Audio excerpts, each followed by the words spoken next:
Konstantinopel akan jatuh ke tangan Islam. Rajanya adalah sebaik-baik raja dan tenteranya adalah sebaik-baik tentera. Riwayat Imam Ahmad. Assalamualaikum warahmatullahi wabarakatuh. Nama saya Saratul Iman binti Ahmad Azman.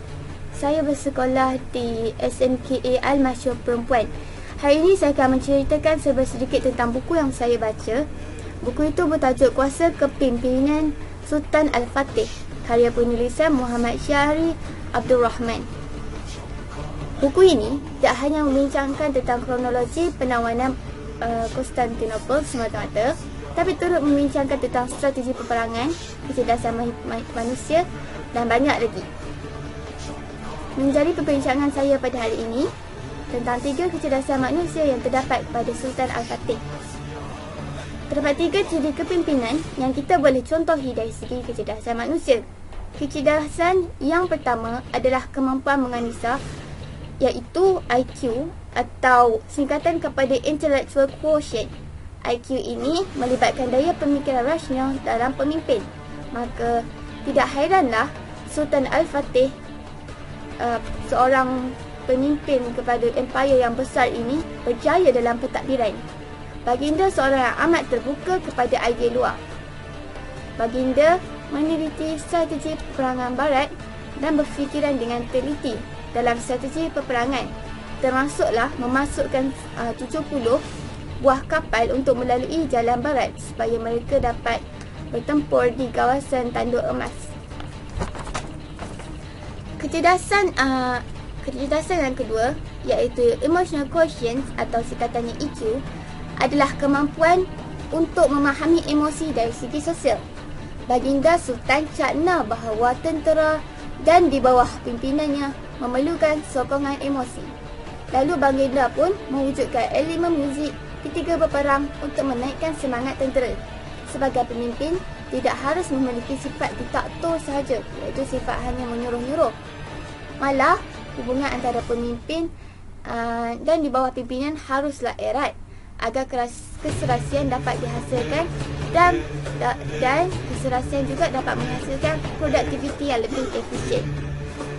Ketika Konstantinopel jatuh ke tangan Islam, Sultan pernah berpidato terhadap rakyat Konstantinopel dengan bahasa ibunda rakyat Konstantinopel itu sendiri. Dengan cara ini, Sultan mengambil hati rakyat dan mewujudkan persefahaman. Bayangkan apa yang kita rasa apabila seorang pemimpin itu lebih memahami kita. Mestilah kita akan rasa lebih mempercayai kepimpinan seseorang itu, kan?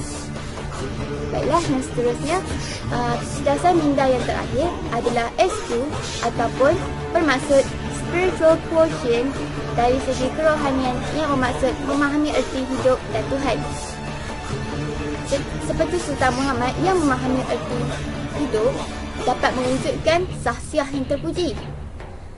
Tulang belakang Sultan terdapat ulama yang memberi nasihat dari sudut spiritual. Apabila Sultan itu kurang bermotivasi, ulama lah yang akan menaikkan semangat.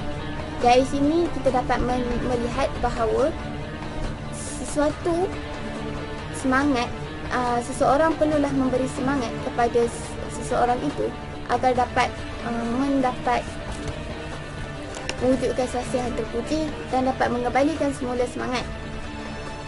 Sultan Mehmed sejak kecilnya diajar tentang Al-Quran, Sunnah dan An-Nabawiyah.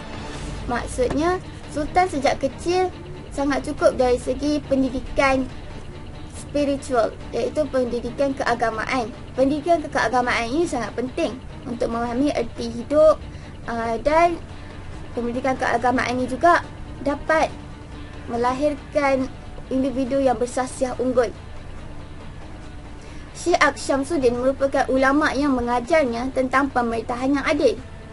Pernah sekali sesuatu ketika di mana Sultan pernah dirotan tanpa sebab. Apabila Sultan bertanyakan apa tujuan dirotan, Syekh itu menjawab, begitulah apa yang rakyat rasa apabila berada di bawah pemerintah yang kejam. Perkara ini mengajar Sultan supaya tidak menzalimi rakyatnya. Buku ini turut menunjukkan kepentingan menuntut ilmu sejak kecil. Berkat kesungguhan didikan yang baik, Sultan Muhammad menjadi antara pemimpin yang unggul sepanjang zaman.